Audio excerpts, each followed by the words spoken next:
नमस्कार, मैं आरबी सिंह यादव और आप देख रहे हैं मेरा YouTube channel RB Singh Yadav editor. आज मैं एक बार फिर गाज़ा पर बात करूंगा और इजराइल पर बात करूंगा, पूरे मिडिल ईस्ट पर बात करूंगा, क्योंकि 2 दिन से रसिया में ब्रिक्स की मीटिंग हो रही है, जिसका सदस्य हमारा देश भारत भी है और प्रधानमंत्री नरेंद्र मोदी वहां पर मौजूद रहे हैं।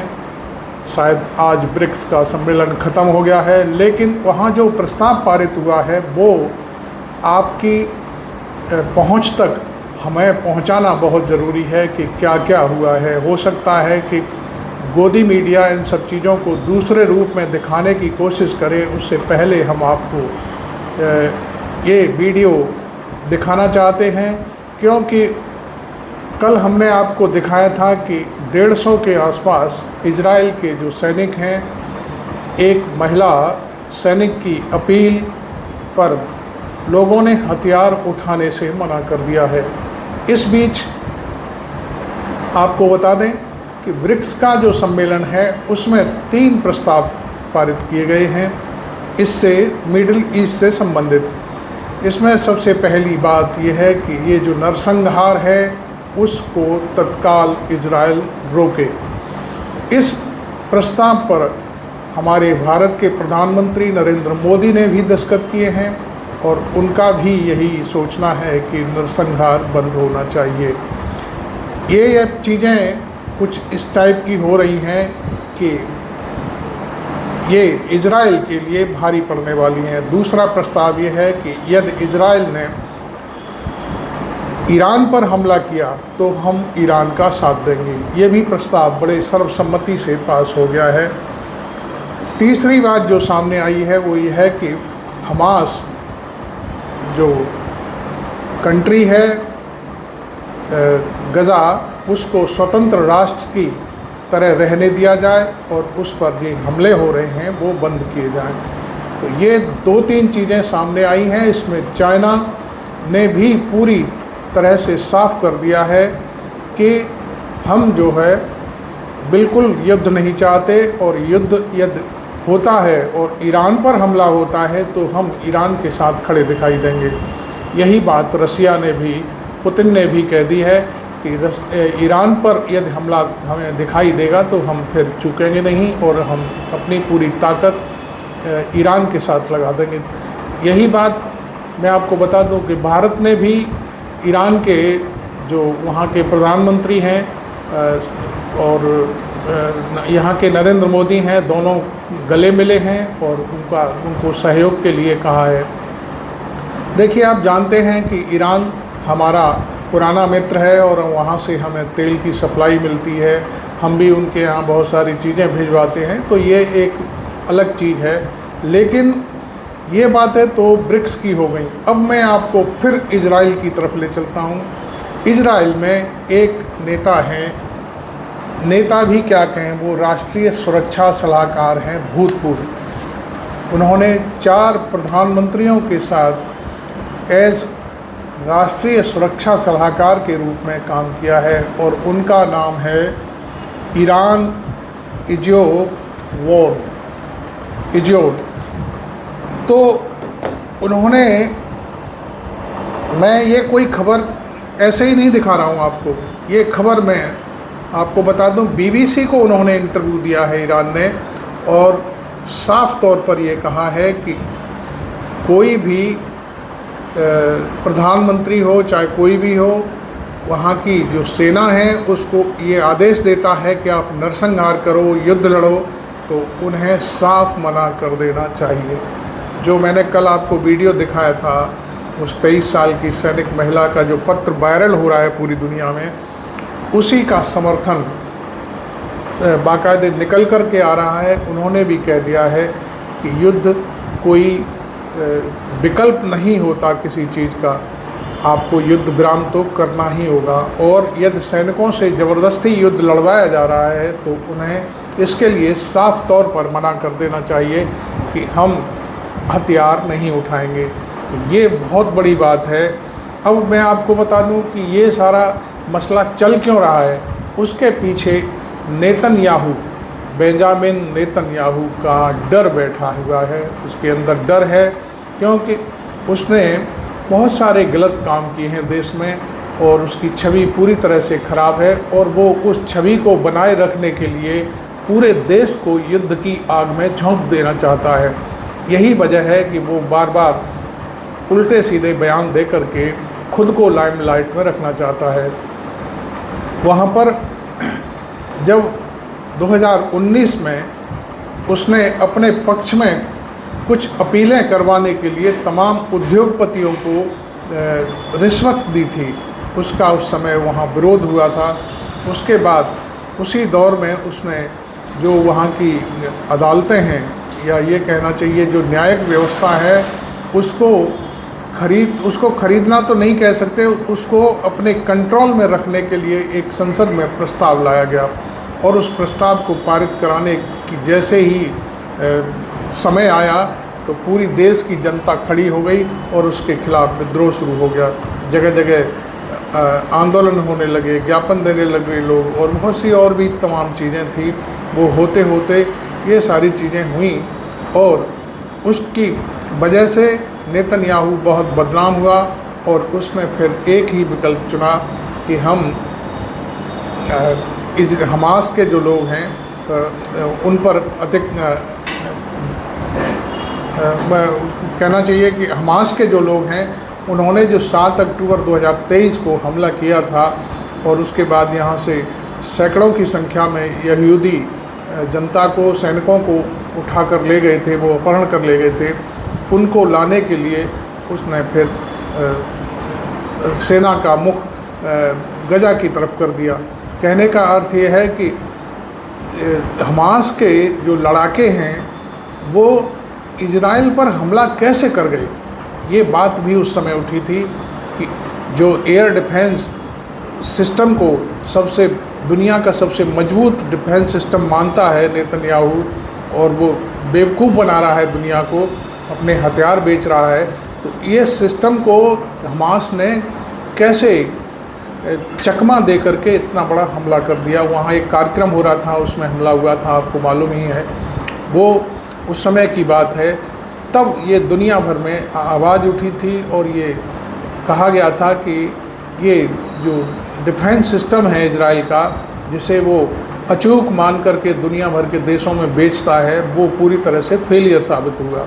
अभी भी आपने देखा होगा, ये तो उस समय की बात थी, ईरान ने जब यहाँ से मिसाइल्स छोड़ी बहुत भारी सैकड़ों की संख्या में, तो उनमें से 60% मिसाइलों ने बाकायदे निशाने बांधे और वहाँ बहुत भारी नुकसान हुआ है, जो अभी तक सामने नहीं आ पा रहा है, क्योंकि उसने मीडिया पर भी अपना कंट्रोल कर लिया है। अब मैं आपको बता दूं, वहाँ एक अखबार है जो पूरी सच्चाई लिखता है। उस सच्चाई लिखने के विरोध में वहाँ के जो मीडिया हाउस के जो मालिक हैं, उनका एक घर है, वो खाली पड़ा हुआ था, हालांकि उसमें कोई रह नहीं रहा था, लेकिन एक अच्छा घर था, बहुत अच्छा। उस पर उन्होंने स्ट्राइक करा दी और उसमें बम फेंकवा करके उसे ध्वस्त करा दिया। तो इस तरह से नेतन्याहू वहाँ की प्रेस को भी दबाने की कोशिश कर रहा है, लेकिन उस अखबार ने जो हकीकत है इजराइल की, उसे छापना बंद नहीं किया है। एक चीज़ मैं आपको और बता दूं कि वर्तमान में ये दूसरा साल लग गया है हमास के साथ युद्ध लड़ते लड़ते उसको। वहाँ की इकनॉमी के बारे में मैं आपको बताना चाह रहा हूँ कि उसने इतना भ्रष्टाचार, इतना खर्चा, इतनी सारी चीज़ें हो चुकी हैं कि वहाँ की जो जीडीपी है वो 0.7 रह गई है। अब बताइए, एक देश जहाँ सुपर जीडीपी थी उसकी, वो अब पैसे के लिए मोहताज है, कर्जा बटोरने के लिए मोहताज है, और अमेरिका इसी का फ़ायदा उठाना चाहता है, क्योंकि वो इजराइल के बहाने मिडिल ईस्ट में अपने अड्डे बना रहा है और उसको युद्ध में झोंकने के लिए अपने हथियार बेच रहा है, और उसकी जीडीपी बिल्कुल नंगा हो गया है इजराइल, ये कहना चाहिए। तो मैं आपको ये सारी कहानियाँ इसलिए सुना रहा हूँ। आज मेरा ये मकसद इस वीडियो को सुनाने का ये मतलब है कि ब्रिक्स सम्मेलन है, उसने बहुत बड़ा एक स्टेप लिया है, और ये स्टेप मैं समझता हूँ अमेरिका के लिए चेतावनी है, क्योंकि अमेरिका तो चाहता ही नहीं कि इजराइल युद्ध बंद करे और हमास पर वो कब्जा ना करे।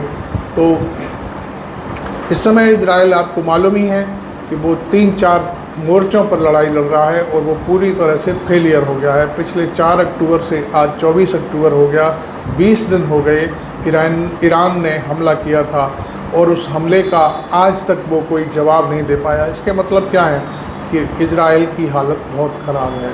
वहाँ भगदड़ मची हुई है, घमासान मचा हुआ है, लोग देश छोड़ छोड़ करके बाहर जा रहे हैं। उस लड़की जो 23 साल की सैनिक लड़की है, उसका पत्र जो वायरल हो रहा है, उसका जिस्ट ये है कि पिछले 7 अक्टूबर को हमास ने जब हमारे देश पर हमला किया था, तब हम अपनी सारी सब कुछ छोड़ करके हमने अपना नाम दिया था कि हम युद्ध के लिए तैयार हैं, और जो हमास हमारे लोगों को बंधक बना के ले गया है, उन्हें छुड़ाने के लिए हम कुछ भी कर गुजरने के लिए तैयार हैं। लेकिन 1 साल होने के बावजूद भी आज तक नेतन्याहू और उसकी सेना हमारे बंधकों को छुड़ा करके वापस नहीं ला सकी है। तो ये सारी चीज़ें मैंने आज आपको बताई हैं। दूसरी बात मैं आपको बता दूं कि जो मीडिया है, मीडिया के बारे में मैंने बताया कि तमाम मीडिया हाउस वहाँ पर बर्बाद किए जा रहे हैं। अब तक 123 पत्रकार गजा में मारे गए हैं। वो वहाँ पर रिपोर्टिंग करते थे और बिना किसी सुरक्षा कवच के, और उसके बाद जब वो हकीकत दुनिया के सामने रख रहे थे कि इजराइल लोगों को कैसे मार रहा है, अस्पतालों पर बम कैसे फेंक रहा है, और जो वो मरीज हैं उनके तीमारदारों के साथ किस तरह का व्यवहार किया जा रहा है, ये सारी चीज़ें जब वो पत्रकार सामने ला रहे थे तो उनको चुन चुन करके मारा गया। अभी वैसे भी मैं आपको बताऊं, 2 पत्रकार इजराइल के भी मारे गए हैं और 2 पत्रकार लेबनान के भी मारे गए। ये अभी ताज़ा सूचना हमें प्राप्त हुई है। तो कुल मिलाकर के मैं समझता हूँ कि वहाँ मीडिया भी पूरी तरह से सेफ़ नहीं है। अब तो आप देख रहे होंगे कि हमारा गोदी मीडिया भी अपनी चालें बदलने लगा है। हो सकता है कि गोदी मीडिया के जो मीडिया हाउस हैं, उन्होंने भी अपने लोग इजराइल से वापस बुला लिए हैं। चूँकि आपने देखा होगा हमारे जो मीडिया हाउस थे वहाँ इस तरह से रिपोर्टिंग करते थे कि सारा का सारा इजराइल ही शेर खां बना हुआ है, लेकिन वो सारी हवा निकल गई। चूँकि अल जजीरा और दूसरे जो चैनल हैं उन्होंने पोल खोली और वहाँ जो हमास के जो पत्रकार थे, जो वहाँ बीत रही थी लोगों के ऊपर, उसका उन्होंने बाकायदे सारा ब्यौरा दुनिया के सामने रखा, और इसी वजह से वो पत्रकारों की जान गंवानी पड़ी। खैर, अब मैं आपको बता दूं, आपने मेरा चैनल अभी तक सब्सक्राइब नहीं किया है तो ज़रूर कर लें, क्योंकि मैं अब इसमें एक नई बात और जोड़ने जा रहा हूं। प्रधानमंत्री नरेंद्र मोदी ने ईरान का साथ देने का वहां वादा किया है उनसे, और जो ब्रिक्स सम्मेलन है उसका अपना एक महत्व है। जैसे अमेरिका का एक संघ है नाटो, उसी टाइप से रसिया ने, देखिए ये ब्रिक क्या है मैं आपको बता दूँ। सबसे पहले इसके 5 देश थे, इसमें रसिया, चाइना, दक्षिण अफ्रीका और ब्राज़ील और रूस। इस तरह से 5 देशों ने ये ब्रिक सम्मेलन बनाया था। अब उसके बाद तो इसमें बहुत सारे देश जुड़ गए हैं। इसमें भारत भी ब्रिक में आ गया है, इथोपिया आ गया है, और आपका